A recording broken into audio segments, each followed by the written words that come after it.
Hey, pussy, are you still there? I actually admire that you can actually be this fake, and like when the TV comes on, how you can just change. You're the scum of the earth. The ultimate, I couldn't do it. The odds that I couldn't do it. Look at me now. Never there. Pound for pound. Headshot dead. That's it. There's guys out there that are doing this day in and day out. They live and breathe this stuff that they don't get the recognition or credit that they deserve. Is the secret to fighting? Not being a fucking pussy. Honestly, you can teach anybody how to fight. But like, if you're a fucking pussy, that's a really hard thing to teach someone not to be. What it do, my boy? Yo, what's up, baby? What up, what up, what up? What you doing, bro? Welcome back. We vibing, baby. We are fucking vibing. I don't know. What would you say? I almost said what a card, but like, what did you think? What was your thoughts? Is it a what a card moment?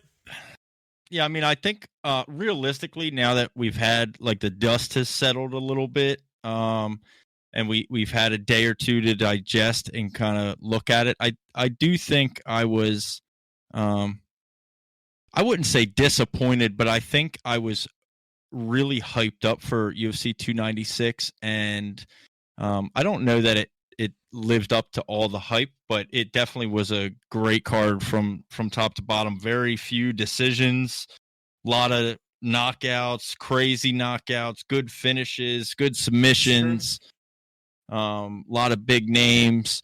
You know, just like the ones you were rooting for. You know, the Tony Fergusons, and you know, you really wanted to see Leon win by KO and. Yeah. Things like that. You wanted to happen didn't happen, so I think that's what kind of made it not as and entertaining. maybe that's my fault, right? Like maybe that's my own bullshit that was hyping the card up so much that I wanted these things so badly. But yeah, I mean, overall, I wouldn't say disappointing. Overall, it was awesome, man. Yeah, it was absolutely awesome. I kind of feel you though on that, because I think these last like few weeks, if you've listened to any of our episodes, I mean, we've been kind of like 296 has the potential to be fucking best card of the year. And then we even did our tier list and talked about that, where we said, you know, we're going to go ahead and put this in the A tier because it has that capability to be card of the year. And absolutely. I think I kind of did over exceed my expectations on it. And I was a little bit disappointed. Cause even like, you know, There were fights that I thought should have been like more of a battle and a war, and I didn't get that. Like I will say this: Pantoja and Ravel, that was awesome. That was a good war. You know, who would have thought though that? I mean, here you go. Who would have thought the woman's would be the fight of the night? The woman's fight would be the fight of the night. Yeah, and I'll tell you this too. Irene Aldana posted on her Instagram pictures of her leg. Bro. Yeah, she got beat up, man. That leg got destroyed, and for her to just continue to be marching forward like a robot, like she was, is crazy. I got a newfound respect for Irene Aldana after that fight, bro. Yeah, the only thing that Aldana can do is box. That's it. Yeah, but she's a hell of a boxer, dude. She's a great boxer. She didn't check a single leg kick. Nope. There was really. You know, there was no mixed martial arts involved in that fight at all. They just stood in front of each other and banged, and she let that girl kick the shit out of her leg, made it look like minced hamburger meat. But I mean, hey, she edged it out, got the win. So I mean, absolutely, she deserved it. Yeah, she definitely deserved it. But like I said, dude, they beat the shit out of each other, dude. You talk about blood and beating and, you know, bruises. They went through it, and they went through it harder than any of the fights that happened that night. So, you know, much respect to that. That is a fight right there that you want to see women's MMA at a high level. Here you go. Two women beating the shit out of each other. That's how you tell a woman how to love women's MMA. So. Yeah, that fight specifically, I think, exceeded our expectations, because that was the one that I think we might have talked the most shit on, and was like, we were all like, decision. It's gonna be one of them boring ass decisions. Yeah. Well, and Aldana just fought for a title. Now she's on the prelims. Like, this is women's MMA, and we were clowning it. And then, like, you know, Saturday night prelims, you get the women's fight, and it's just a dog fight. It's an absolute war. I guess we see why she fought for a title. No doubt. No doubt. So touche Yep. to her. I'll let you kick it off, man, with the early prelims. Okay. And then because I wasn't really in here for the early prelims, so I know you Yep. were there for them. So talk to me. I did watch the Feely knockout, and then I want to hear a little bit about this fence grabbing or whatever was going on in that one fight, the cheater or whatever. So I was going in on Twitter Samir, on the right? Over the Octagon Twitter page. Yeah, Tagir. So Tagir. Islam was in Tagir's corner. Oh, gross! Saturday night. Okay, so he's a part of that camp. He's one of those guys. He was on his back, or no, he was on Cody Durden's back, which he ended up getting the submission in the second round. Okay. Gotcha. He was on his back, and Durden was doing the best that he could to kind of shake him off. And Tagir kept sticking his toes in the fence. Oh, he's toe grabbing. And he was toe grabbing. And to me, it looked like, you're using, it's such a balance game when you're literally just on somebody's back like that. Mm-hmm. And, when you're on somebody's back like that and he's shaking you off and everything like that. And so you're able to toe grab and do what you need to do and not get him off of you, So it was a little, I don't know. It was cheating. The ref warned him literally 7 times. Didn't do anything. Didn't take a point at all. Never even approached an opportunity to take a point. It wasn't. It wasn't Herb Dean or Mark Goddard, was it? I forget who the ref was. If I'm being honest, they might have only done the main card. Yeah. Yo, hold on. We're gonna edit this part out, but I have to mute. Good. Boom. Yeah, so I'm not sure who the ref was in that fight, man. I forget his name now. I knew it Saturday night because I was so pissed off watching it. I just don't understand. The problem was he was in such an advantageous position on the back that he ended up getting the submission. So if you were to stop, ultimately think that he won the fight because he got away with the I don't know. I don't know. Like, that would be a great question for somebody with a lot of knowledge and skill that's been in that position. Like Aljo, as much as I dislike Aljo was tweeting about it too. And he seemed kind of mixed on it, right? Like, I don't know if that helped, but like I just don't think you can. And here's my problem. The argument that the commentating team continued to make, and no issue with them specifically, just what they kept bringing up as the excuse is that Tagir doesn't speak English. Oh, he doesn't speak English. He doesn't. Okay, well then, like that's a big thing in the UFC. There's a lot of guys that don't speak English, right? So like, so referees need to be better prepared to ref those fighters' fights. Yeah. Like, or they how need does to that let their cornermen know, or somebody know to yell, "Hey, don't do this," in whatever language they speak. And he smacked his foot away. And here's my argument to the doesn't speak English. He smacked his foot away 4 or 5 times. Yeah. And he's yelling. The ref is yelling at him, smacking the foot, and he continues to do it. So if it's not a language barrier, like, you're telling me you can't pick up on the fact that the ref is telling you you're not allowed to do that when he's smacking your foot away a couple times? Or stop the fight 10 seconds. So that's the only problem. Stop the fight. Hey, judge's corner or red corner, he needs to stop grabbing the fence or he's going to get pointed. The problem is that's what I'm talking about. He was in such an advantageous position. I don't know that, like, stopping the fight could have been major problem, but he was cheating. So, like, there's an argument to be made that for it, but he ended up, because he was still on the back, he ended up finally getting the submission. I don't know that he doesn't end up getting it anyway.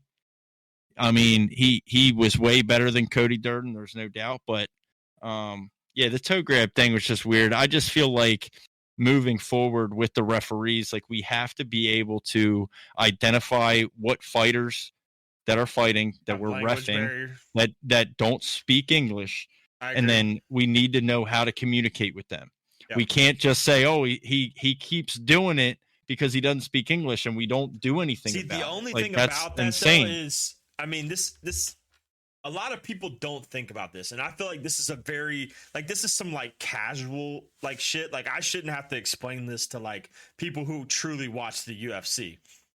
These referees don't just ref the UFC. Correct. They ref all across organizations, all over. It depends on what commission, like, that's there, what athletic commission is there, is how these refs are picked. So it's you see a lot of them. You see a lot of them in a lot of different organizations. Like you've seen Herb Dean ref in a completely different organization. Like, these people are not tied to the UFC. They're placed in place based on the athletic commission and things of that nature. So, so I think that, like, I see where you're coming from. Like, they should have that, like, that thing, but it's like, if you look across, like, fighting in other organizations, you don't really see that language barrier like you do in the UFC. Because the UFC is so international, and then everything in America that you see, like small organizations, is based out in America, where where you don't get that language barrier because everybody's here and they're American, Right. So That's they true. speak English. So I think that would be a hard thing to teach those refs. But at the same time, I think, like, if there is that sort of language barrier, like that language barrier, like, hey, pause the fight. There should always be a translator on site, like, for something like that. But somebody has to let them know in a situation like that, hey, you're grabbing the fence with your toes, even if the ref can't say it. Somebody in their corner can say it. Somebody on their team can say it. Somebody can tell them, and hey, let them know. But a point has to be deducted. If you do it 7 times, like, it was a lot. I lost count. It was a ton. Because fuck Aljo. He knows damn well if that shit was happening to him and he lost, he would bitch about it for fucking 10 years. You'd never hear that. Absolutely. Absolutely. Yeah. So, I mean, but that fight, went about as as you would have expected. I think Tagir's pretty good, man.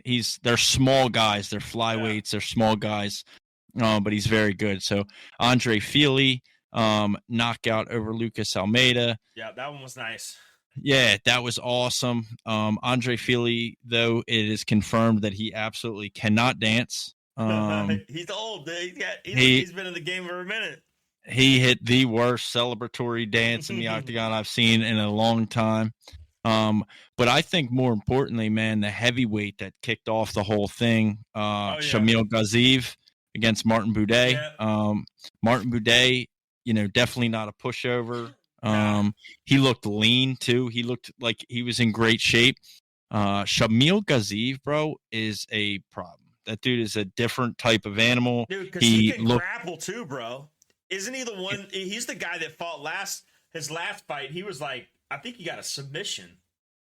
So Gaziev, I believe, came through Contender Series. The Contender Series, yeah, I remember. Yeah, that fight. so this was his like real kind of UFC debut, if you will. He just man, he hits so hard. His power is crazy, and he did nothing but stalk Buday. Yep. Like, he just stalked him down.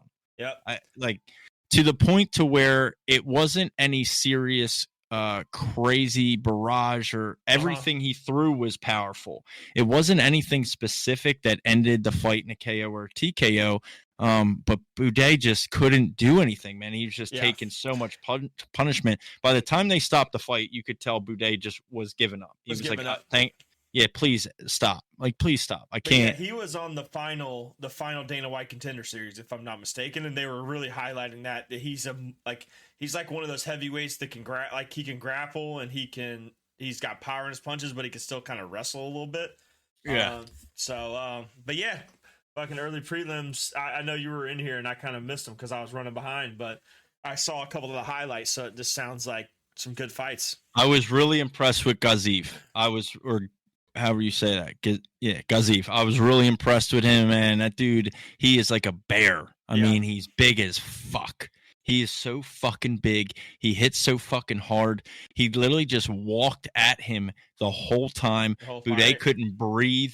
Buday couldn't do anything offensively back. Like, he couldn't get anything going. He just suffocated him, man. Nice. And with all striking, really. Like, he didn't really, there was really no grappling, all striking, and just punch at, like, dude, he hits so fucking hard. I want no parts. Heavyweights. I don't want to put on that shit either. No. Nope. But yeah, now I made it in time for the prelims though, so we started the prelims out. I didn't have Lipsky winning, but damn, after watching her fight, she's an animal. Or either that or Casey O'Neill was not ready for what she got herself into. Yeah, I mean, yeah, I don't know. It's tough to say, right? They call Lipsky the queen of violence for a reason, I think. She looked good doing it. Yeah, I mean, Casey O'Neill definitely is no pushover either. No? Man. She's very good. So, and that arm bar she ended up hitting on her was disgusting. That was nasty. So, yeah, I think you know, I don't know, man. We'll see. Casey O'Neill's still really early on, true. You know, in her 9-2, career. I just think it's, but I think that's it's not a one good of those. start though. 9-2, and you already got 2 losses in the UFC. Yeah, in I the think it's division. I guess it doesn't really matter because they're still. Yeah, I think it's though. Right, but I think it's one of those things where you know, hopefully she can, you know, learn from this and then come out and dominate the next one. You know what I mean? I think she was. You could tell she was really pissed at herself for getting into that submission and tapping. You know, what? I think, dude, I don't know, man. I don't know if I'm sold on her. Yeah, no, me neither. It's too early. It's too early to tell. She's lost two fights in a row. Mm-hmm. Her last fight, she fought old Jennifer Maia, who beat her. Right. And then now she comes out here and just gets dominated. I don't know, man. Not a good look, that's for sure. No, it's not. No, definitely not. We'll have to see. You know, those types of losses either make or break you, right? So, so now you either got to rebound with some chick who's fought like 3 amateur fights and 2 professional fights, and now she's in the UFC just to fill the roster, and she gets a big win or some crazy shit. I don't know. Yeah, I don't know. But anyways, now it gets good. Now he's fun back. Begins. He's Cody back. Garbrandt is back. And he's back. He was always good. I think the Dillashaw loss really affected him. Hell yeah, it did. And you know, the injuries and everything and all that kind of stuff. And I just think, like, now after watching his last 2 fights, dude, he looks bigger. Man, he's crisp. Quicker, and he's always been crisp, but he still looks crisp, and he's been fighting for a minute. So he's back, man. Give him a top 15 fight and let's rock and roll. I think there's something to. I know he switched a bunch of stuff up. He shouted out the UFC PI in Vegas too after his win. When I was watching a lot of the UFC embedded videos and stuff, or watching other videos fighters would post, Cody's always in that PI training, doing, and I just think there's something to that. Like, I think he hit a hard reset on himself, man. Yeah. I think he hit a hard reset on himself, and he just seems different. Like, it could just be he's a little bit older, a little bit more mature. Like his mentality towards the fight game may be a little bit different. He's approaching it, you know, a little bit differently. But he looks next good. with him, man. I mean, I don't think you do Figueiredo. Isn't that who he called out? It is. Yeah, so it is. I think you do. I think you give him Rob Font again. See if he can get some redemption. Give him Rob Font. Also, right. And Figgy just beat Rob Font, right? Exactly. So maybe that's the. I don't think you can. That's the key to what you want, you know. Yeah, I don't think you can go right to Figgy if you're him. But yeah, I mean, Rob Font. Yeah, because he already, Davey, Figgy's 8, Rob Font's 9. There's a guy that put out a tweet today that said, "I don't hear anybody calling my name," and that's Umar Nurmagomedov in the bantamweight division, who's 14. Yeah, because he shouldn't be 14. And maybe you give that dude to Cody. He's 16-0. Nah, they're not gonna do that. They're not going to do that. Umar is going to be fighting a top 5 fight soon. Right. They know that, but I don't know why he doesn't have a fight yet. Or he gets Figgy. Oof, that might be a tough night for Figgy, buddy. Yeah, that might be a tough night for Figgy. See, that's why he doesn't have a fight right there. Because if you can't put him against a guy who's was a champion, then who else are you going to put him against? You know, you definitely can, right? Like you can put him up against those guys. I don't know. It's always so weird with those guys. They seem to only fight in Abu Dhabi. A lot of them. So like, I don't know what's up with that. Have passport issues. Yeah, visa issues. Yeah, visa issues. Because isn't that Hamzat's issue? Yeah, but Hamzat's not from the same play. Like, I don't even know where Hamzat's from. Like when he came into the UFC, he's still overseas though. He was from Sweden, and then now, like, I don't even know. Yeah, it's hard to keep track of what the fuck's going on over there. Yeah, a lot of shady business over there. Yeah, but I mean, I know Khabib and everybody, they fought in the States and Islam. So I don't. So I think it's just, maybe personally, like it just might be per fighter or whatever. Yeah, who knows? I don't know. But yeah, I think the Rob Font rematch would be good. Rob Font's coming off the loss to Figgy, Cody's, you know what I mean? So give him wins. Yeah, give him Cody. Yeah, no doubt, absolutely. I like it. And Cody's made a name for himself. He was a champ. So I mean, wouldn't be crazy to give him a number 9 fight right off like after 2 big wins. So no, I agree. Yep. And then Aldana Rosa. I mean, we already fight of the night on it. I think that was definitely, if not number 1, number 2 fight of the night. Just based on the brawl these chicks put on. Kind of, I believe it did win. I believe it did win fight of the night. Good, as it should. They impressed me. Aldana sold me as a fan. I mean, she's a hell of a boxer, hell of a striker, so I was sold on that. And then to finish off the main event or the prelims, Alonzo Manifield and Dustin Jacoby. I put a bet out there in the Discord. If you followed it, it was plus 350, I believe, for Manifield by TKO. He came in as the underdog, and I didn't get that, but I kind of was on the right path of him having and he almost did in the first round. He knocked Dustin Jacoby down and almost finished. It was a back and forth. It was a battle and a back and forth. So it's like, I wish he would have got the finish because the bet would have hit. But at the same time, I was on the Manifield side the whole time. I knew Dustin Jacoby was big, but the heavy hands of Manifield, they rocked him. Which, dude, maybe I'm tripping because, dude, I almost said I won the bet, but I didn't because I swear he knocked him out, but he didn't. I think, did that happen in the end? Yeah, so it was actually in the 3rd round, I think is what you're thinking of, where he knocked him down because we were sweating out that finish. Yeah, I think so. And that was when the beer started to hit me a little bit. So right, by that time, I was kind of like, hell yeah, he killed him. But it was a decision. I just probably got up and forgot. It was back and forth, and the thing is like Manifield is that guy that's like, I don't know that he's going to outclass you. Yeah, but he's got don't power, dude. Yeah, don't let him fucking catch you. Yeah, don't let him catch you with one of those shots, man, because you're going to get hurt. And I think he did that. He did it just enough to edge out the decision. You know what? You're right. It was in the 3rd round because they were both kind of like even, and I think Jacoby was kind of like edging a little bit the first 2 rounds, but then he got the big 3rd round. I think it was probably a 30-20, like a 30-27 maybe. So that kind of edged him to that 29-28. I don't know. Yep. So, but then we get to the main fucking card, baby. The main card. We called this one pretty much to the T. Selfishly, I put Tony Ferguson in my parlay just because, we'll talk about that in a minute. But, yeah, I did too. But there was no way I was putting Fatty McPatty in my parlay. Didn't care if it won or lost. I was rolling with Tony the whole time. So no doubt. Yeah, it started off the night with the underdog to start the parlay. Josh Emmett versus Bryce Mitchell. Who in their right mind would have not hammered a plus money Josh Emmett off a 12-day notice Bryce Mitchell? Give me that all day long, and boy, did that shit rock the card.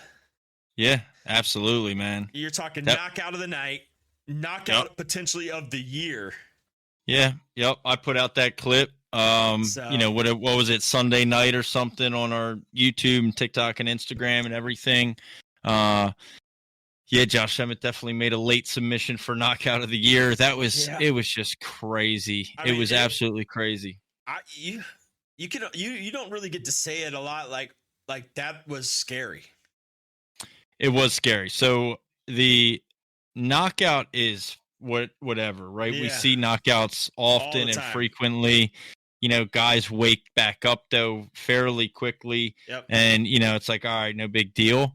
But yeah, the whole like convulsing thing that Bryce was doing, like, it was it was a little wild. He hopped up on social media though within the last day or two, and then put out a video today. I guess he rewatched the fight and let all the fans know he had absolutely no memory of any of the fight, and he thanked Josh Emmett for not hitting him again. Yep. Yeah.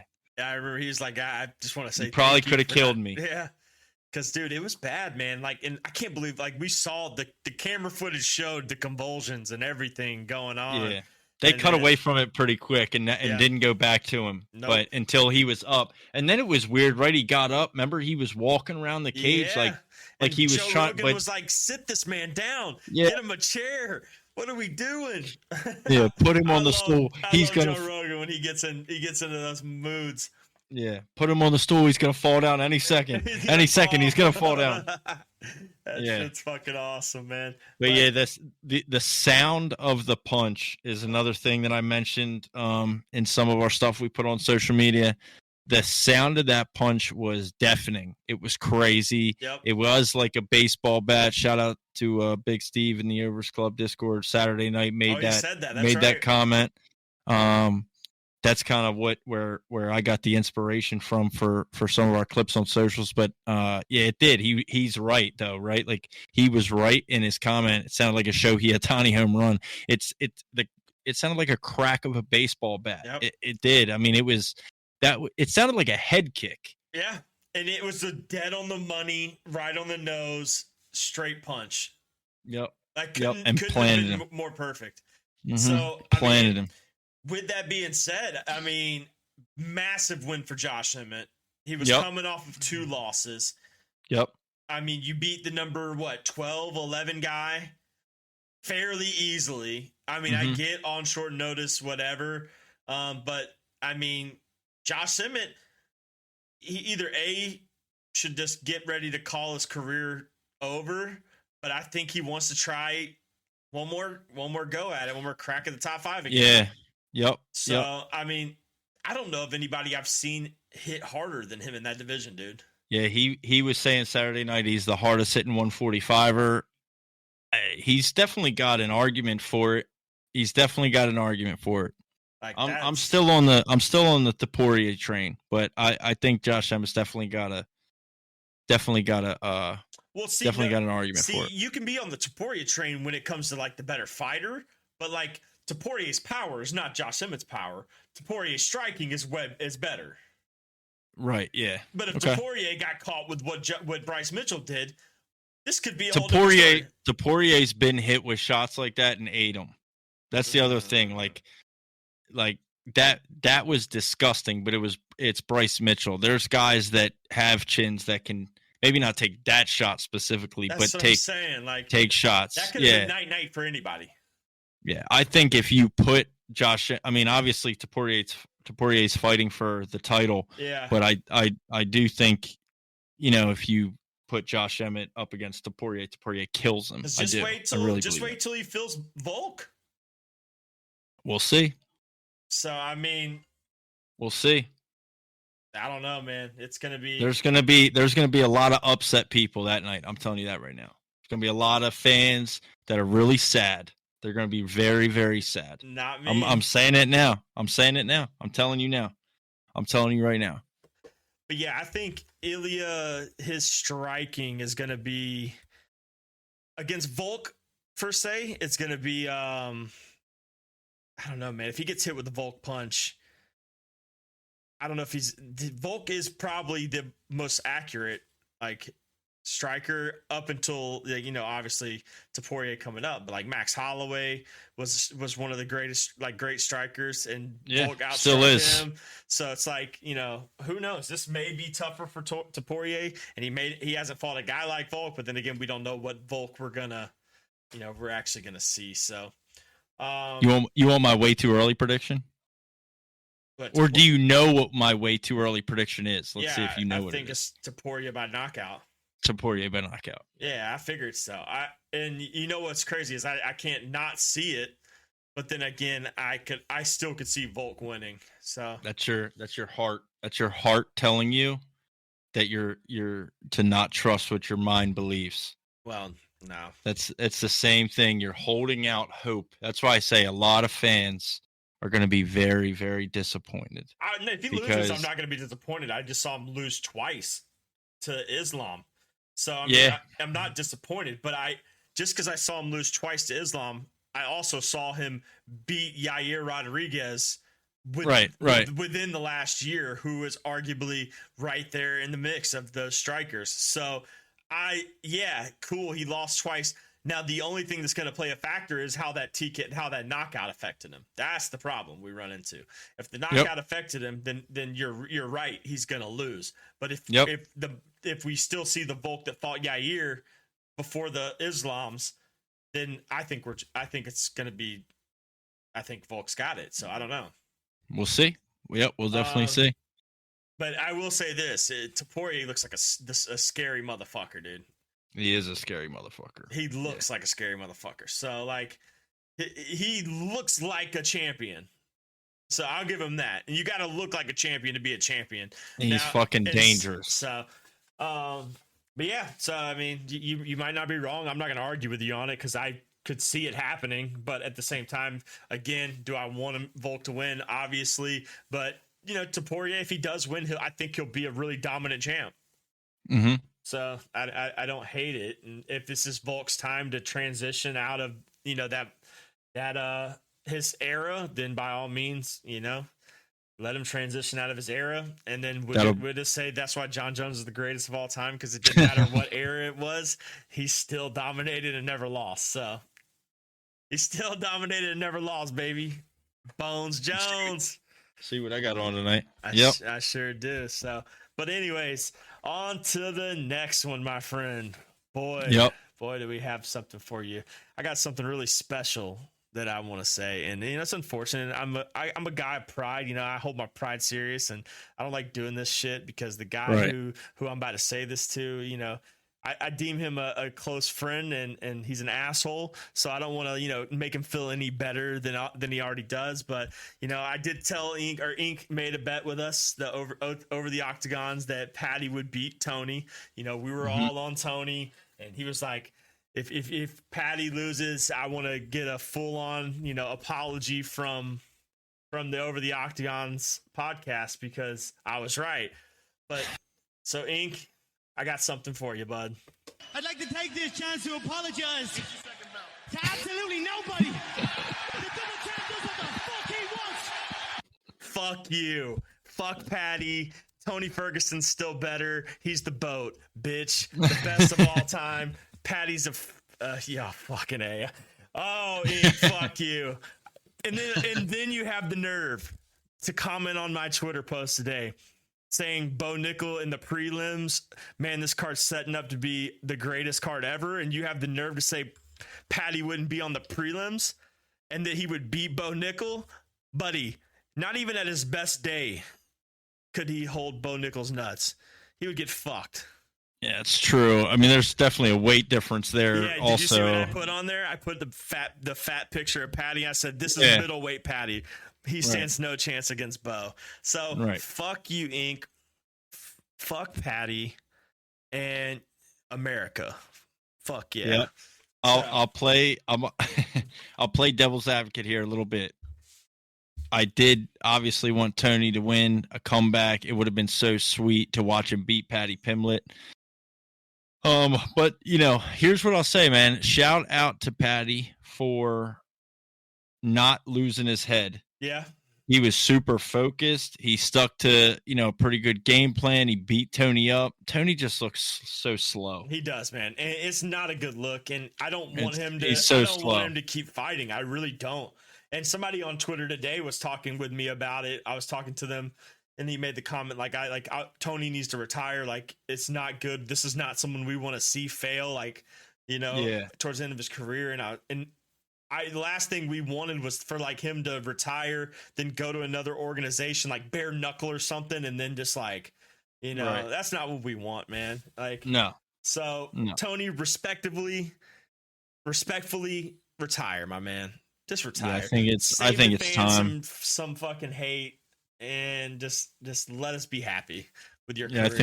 I think it's time. But Yep. I'll give Patty his respect him for acknowledging Tony's career and respect for him, winning. Yeah. So shout out to him. He definitely has been getting a lot of shit from everyone for his controversial decision win over Jared. So I think that, this was a big statement for him. Did I expect him to dominate Tony? Yeah, I did. I actually did. I expected him to beat Tony pretty bad. I didn't, because I just have seen the Tony, but at the same time, I was giving Tony his chance, and Tony definitely is at age where he needs to let it go. And Patty you could see Patty is growing. He looked bigger, dude. He looked muscular. He looked bigger than he normally does. So maybe he really took it serious. So if he takes that same mindset, he might actually, make a little improvement. So absolutely. But, he looked very good. But yeah, fuck you, Inc. There you go. Always. But on to the next one. Shavkat Rakhmonov, 18-0, 18 finishes, my friend. Takes another one down. Takes another legend down.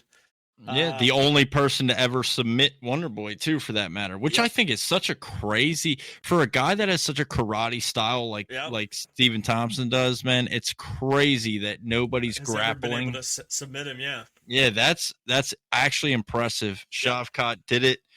He probably 18 would have got subbed out by Kevin Holland if they didn't agree to stand and bang. Because remember, they made that decision to not grapple, just strike. Like these idiots. So, but yeah, man, Shavkat's he's the real deal, man. Yeah, he is definitely the real deal. 18-0, super impressive. That's what I put on Twitter too. 18-0, super. Like Poirier, like one of those guys that just looks scary. Like, yeah, he's scary as fuck. Yeah. He looks scary. Looks like he would fuck you up, and he definitely will. 18-0 and 18 finishes. That's wild. Is ridiculous. Like it's different to have like some of these guys have high finish rates in the UFC or like whatever the case may be. He literally has never lost a professional fight, and he has finished every single one of them. That's just like it's crazy, man. It's you've never heard of that. In my eyes. There you go. Yeah. No doubt. Better than Khabib. No doubt. Yep. Yep. No doubt. But yeah, that was unfortunate, man. And Wonder Boy's another one. Like, I think he needs to retire and just, go be a coach. He would be an excellent coach. He is. He seems like he loves what he does at the karate school and their after school program that they have and stuff like that, which is awesome. So I wish him continued success with that, and I think he'll have it. But yeah, I mean, he's 40, man. He's 40 years old. Like, you don't need to be getting in the rings with the octagon with the likes of Shavkat Rakhmonov at 40 years old, brother. Nah. But Shavkat fought that on a hurt ankle, right? Didn't he? Yeah. So I don't know the exact extent of the injury, but apparently he needs to have surgery. He should have had surgery before the fight, elected not to, so he could still fight. All these motherfuckers that pull out of fights for injuries and shit should shut the fuck up and listen to Shavkat, because that's a gangster move. That is gangster. So now we just got to see how this injury is going to affect him. So I mean, ankle, you could probably recover pretty fairly easily on an ankle injury. I mean, that's what Patty had. Yeah, Patty had the same thing. Patty had like 2 ankle surgeries after, before this. So, I have no doubt Shavkat will come back and dominate. Yeah, I agree. He's going to be next up. I mean, you have, I think the obvious thing. Oh, don't say that now. You have MMA Twitter all over you for saying Bilal don't deserve a title shot. I was gonna say, I was actually gonna say the opposite. I was gonna say, it just has to be Bilal, right? Like, unless Shavkat's gonna jump Bilal, that's the only person that will. Right. So, but I don't think that happens. Can we trade him to ONE FC?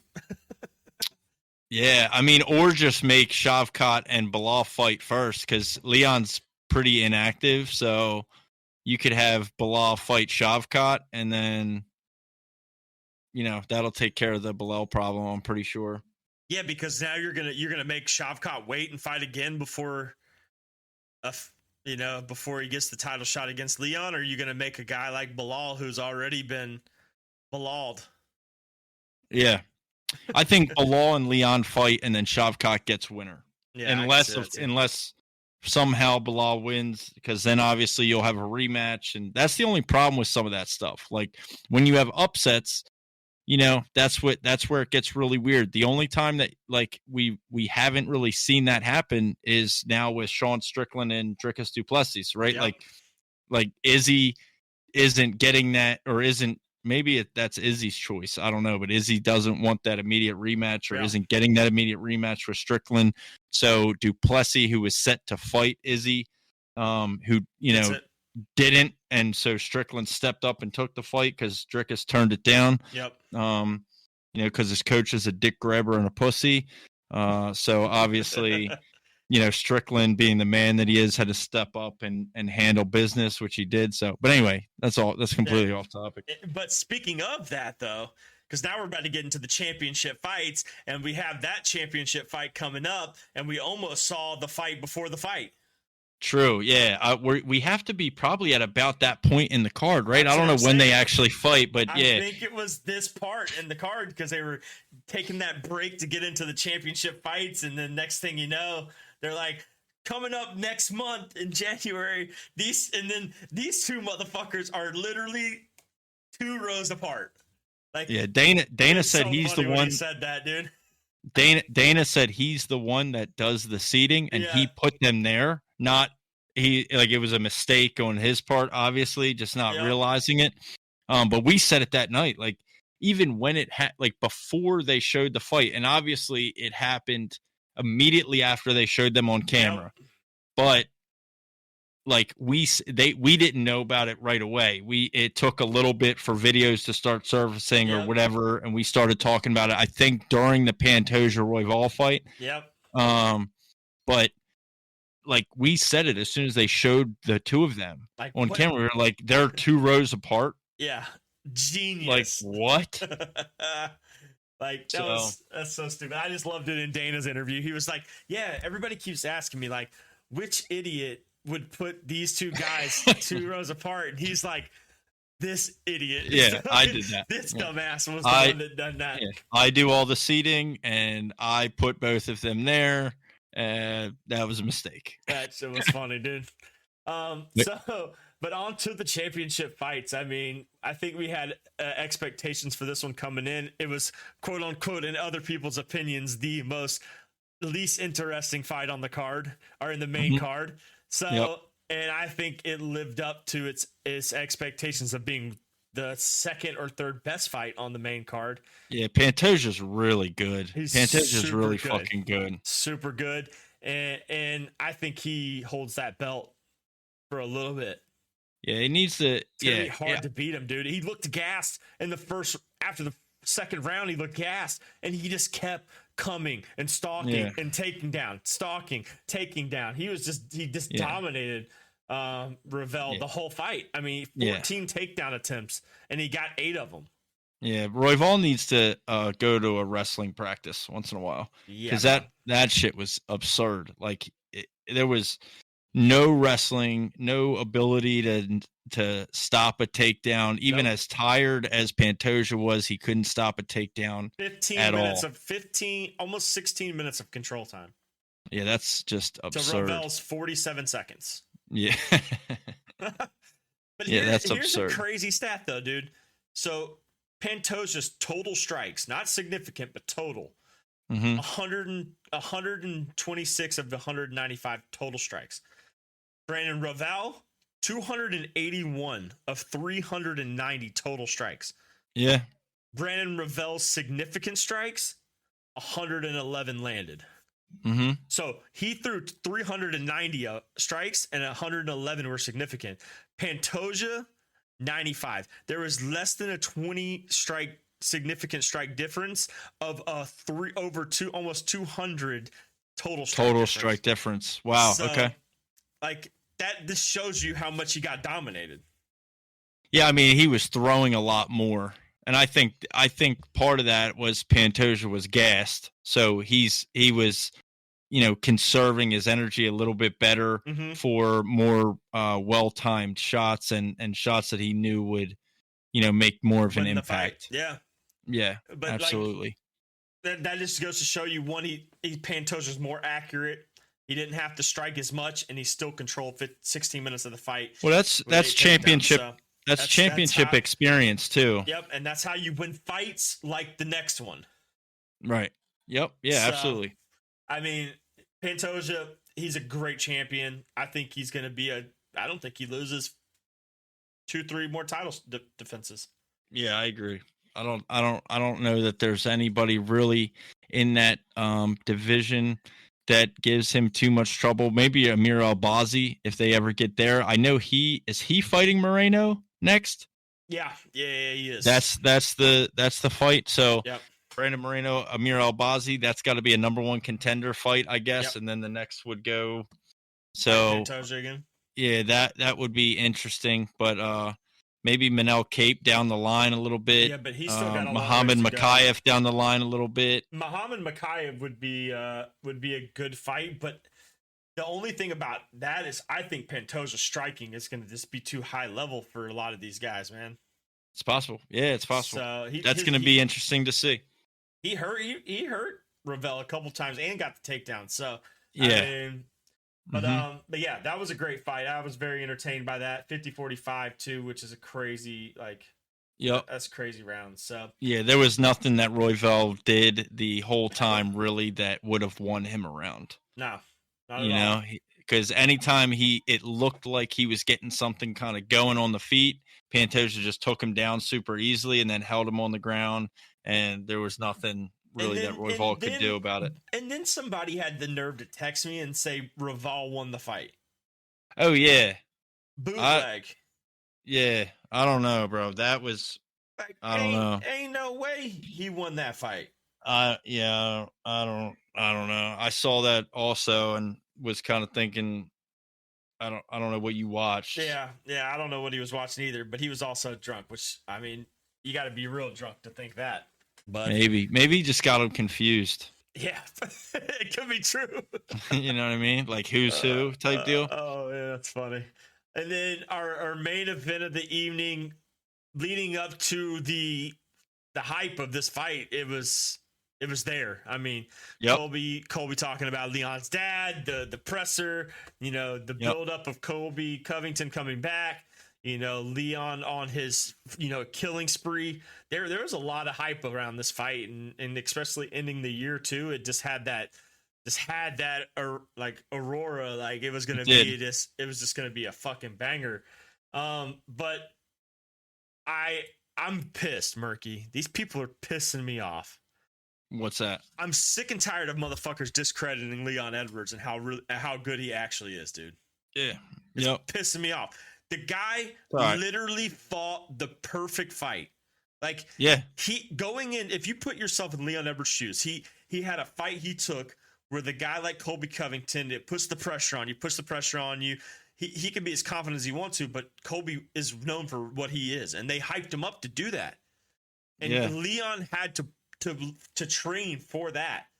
But the adjustment he made, the way he just stalked and the way he just tagged Colby when he needed to, he dominated. He beat Colby up Covington. his lead leg. Yeah. He destroyed his lead leg. His leg kicks are underrated. Like, very super underrated, dude. So Leon's a problem.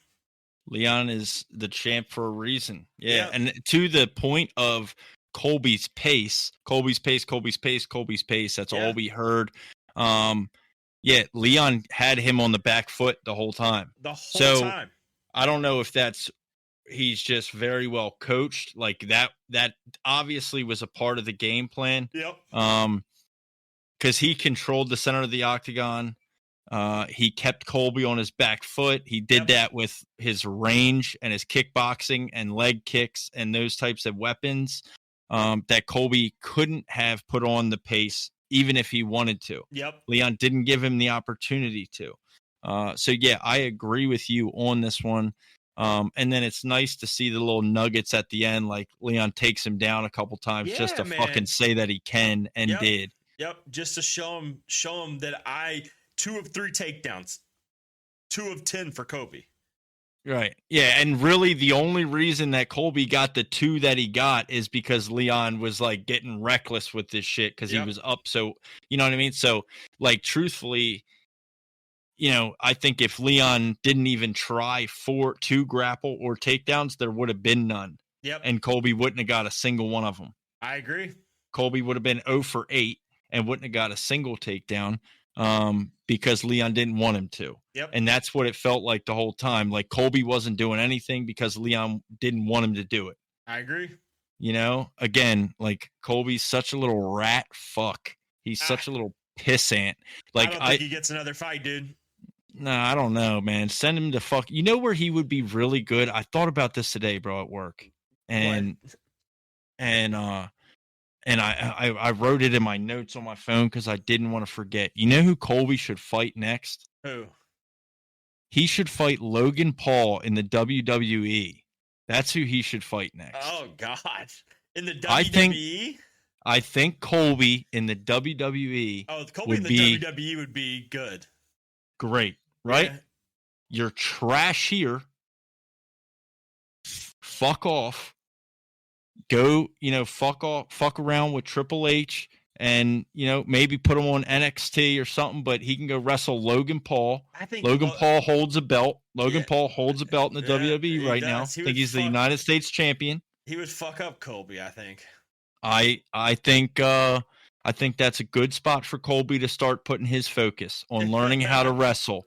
Because what we just learn how to wrestle, bud, because what we just saw is a guy that does no wrestling on Saturday night just out wrestled you. Yep. So what you need to do is go down to Florida where they train WWE wrestlers and learn how to fucking wrestle, you bum. I love it. Take that character, take your fucking George Washington outfit, take all your bullshit, and go drop the wrestling promos, because that's the only thing that Colby does well anymore is wrestling promos. You're not wrong. Because he doesn't fight well. No. And so he hyped all that up for us to see what we did. He Dylan Danis'd us. Yeah, he did Dylan Danis us. Yeah. It worked. It worked. I mean, it definitely worked. Yeah, I think he had everyone thinking he was gonna put up a fight. I believe Dana White said that when he was asked about that press conference specifically and whether or not he likes that kind of stuff. I don't think he does, but he did say that the analytics people within the UFC organization said that at the time of that press conference and right after that incident, UFC pay-per-view buys, so pre-buys, went up 25%. Oh, wow. Which, like, I guess higher, you know, whatever their analytics are. We obviously don't have that data, but 25% higher than their usual pay-per-view buys. And when they looked at that spike, the time of that spike in the growth of their pre-order pay-per-view buys, it was during or directly after that press conference. Oh. So, I mean, and no one will ever not say, you know, what Colby brings. Yeah. That's what he brings. He brings that to a fight. Yeah, for sure. But he just can't fight. He's a loser. He's a loser. Yeah, he's a loser. So, but yeah, man. I mean, 296. It wasn't the card I wanted to finish the year, but you know, Leon still won. Pantoja still won. Josh Emmett won like I wanted him to. So the guys I wanted to win won, except for Tony Ferguson. But, you know, fuck you. It is what it is. So, but after that, though, I mean, we're kind of creeping up on. I mean, that was a good recap. I feel like. I mean, if you enjoyed that recap, we're gonna, you know, we do that shit every single week for every single fight. So, we would love feedback too of more things y'all want to hear during recaps. I was just thinking about that too today. Like, I know we kind of just go in and do our own thing with the recaps and just talk about them. But like, I feel like, you know, we could definitely, if people want us to segue more off of fighters and things like that in the card, like let us know that kind of shit so we can start doing it. But yeah, to segue off of 296, it was a great card. It was a decent card at the end of the year. I think 2024 though, we're about to be truly blessed to begin everything, and just everything from there is just going to skyrocket. So absolutely. Let's see. I think we're getting a little UFC 300 blood there being like poured out a little bit. I think that it's coming soon. I think some announcements are coming. I don't know when. I think I called it and said I think it's going to happen on New Year's Eve. New Year's Eve? Yeah, New Year's Eve. If Dana was smart, he would fucking New Year's Eve. That would be awesome. Instagram Live. Yo, what's up? Dana White here. Got some big announcements to start the year. I sound like Trump right now. Dana White here. Got some big news coming for UFC 300. The best fights, the biggest fights, the best fights, the biggest ones. You know, no one's ever had Kobe. Fights as good as these. Kobe's a bum, but you know, it is what it is. But yeah, I think UFC 300 announcements are coming. I just saw Dylan Dennis's tweet. I threw more punches than Colby Covington did. Yep, that's hilarious. Yep. But yeah, I think UFC 300 announcements are coming soon, man, and I'm super excited about that. And then they had said like Bo Nickel is potentially on the prelims, which is, if that's the case, who the fuck knows what the dang rest of the fight's gonna look like. He already came out and said that you're going to, when you see the first fight on the prelims, you're going to say, what the fuck is that? Like, how is that the first fight on the prelims? And it could be Bo Nickel. Yeah, I mean, Bo Nickel arguably start your night, like, fire me up. Yeah, bro. Yeah. Bo Nickel's arguably getting to the point to where, I mean, he's really only a main card guy at this point. He's going to start getting into the territory where he's going to challenge for a title, and then he's going to be a main event guy. Yeah. So to have him this is probably the only point in his career that you're ever going to be able to get him on a prelim in that position ever again. It's never going to happen again. I agree. What better time to do it than UFC 300? Yep, I think one big win from him, and it's straight into the main event. Yeah, he's going to have to start shooting up the rankings a little bit and taking on some real tough guys, but that's coming. I agree. That's coming. Let's see. But other than that, a couple of fight announcements from Dana post UFC 296. So it kind of came at like 2 a.m. I was still up, just jacked up on Miller Lite and you know, white trash Miller Lite. I was just cracked out at 2 a.m. in the morning, just sitting there. And the next thing you know, I see the video drop, and he dropped a few fights for 299, which is setting up to be a hell of a card. We got MVP, who confirmed now signed with the UFC. Will face his first fight in Kevin Holland. So it's gonna be awesome. So excited for that. Hell of a first fight. Then we get Song Yadong and Piotr Yan. So 2 guys, 2 high-level strikers. Like, this could be a really good fight. Yeah, super pumped about that. Jack Della's back in the mix again, and he's taking on Gilbert Burns. That's awesome. That's such a good one. I love JDM. That's a great play by Dana, I feel like, because it's a big test for Burns to see if he's still there, and it's a big test for Jack Della to prove that he can hang with the best. Yep, absolutely. So, and then we get Ian Gary versus Jeff Neal. Yeah, which is what we should have gotten all along. Yeah, which is what we should have gotten. So super excited. Hands of steel, Jeff Neal about to put that fist right through Ian Gary's little cuck face. And I can't wait. Awesome. There was one more fight that I think I saw that said that this should happen, and now I'm like blanking on it. Oh, I tagged you in it. You talked about Atlantic City. Sean Brady versus Vincent Luque. Luque said that, right? So that was Luque saying that. So I don't know if that'll Sean happen. Brady, let's fight in Atlantic City. Yeah, I mean that's close for Sean Brady. He's a Philly guy, obviously. So that's right. That's right down the road for him. It's not a far trip for him at all. He can just, and that's bold of him to call him out because that's kind of like home territory, you know? Right. So I mean, could be big for Sean Brady. And it's super interesting call out too. Like, you want to fight in Atlantic City on a fight night, like you're making your call out to fight, not at like the March pay-per-view or you know what I mean? Night. Like Yeah, we're gonna make the call out to fight in the fight night in Atlantic City, but like a main event, like he'll be the main. It'll be the fight night main event, which that'd be dope. Yeah. Dope. We're definitely gonna keep an eye out on that, and For sure. I was looking at ticket pricing, but it ain't out yet, so. Yeah, we're gonna have to keep a close eye on that, and because that's an easy trip for me as well. So maybe the OTO crew or Over the Octagon can make their UFC debut.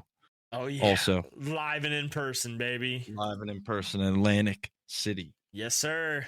But yeah, man. What else you got? Not much, man. I'm just excited. This was awesome. Great card. Looking forward to 2024. I know we're going to come out with another episode just so everybody knows there's not much fighting going on. So we got some breaks. We got a little time away from the UFC and some fights.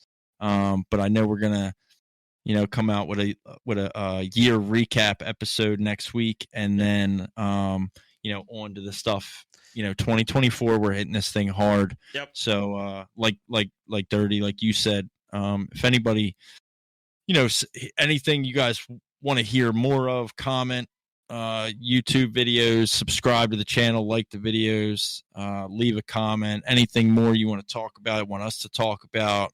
If you disagree, you agree, whatever the case may be, make sure that you're following everything, the Twitter, at Over the Octagon P. Instagram. We're pushing P. What? Over the Octagon Pod. Cast. Pod. Instagram is Pod. Instagram Over the Octagon Pod. YouTube Over the Octagon Cast. Podcast. There you go.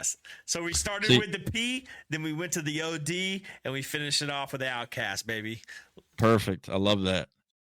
Dirty South style. Dirty South style. You already fucking know. But yeah, like we said on Twitter the other day, one of the greatest quotes of all time by a true legend, me.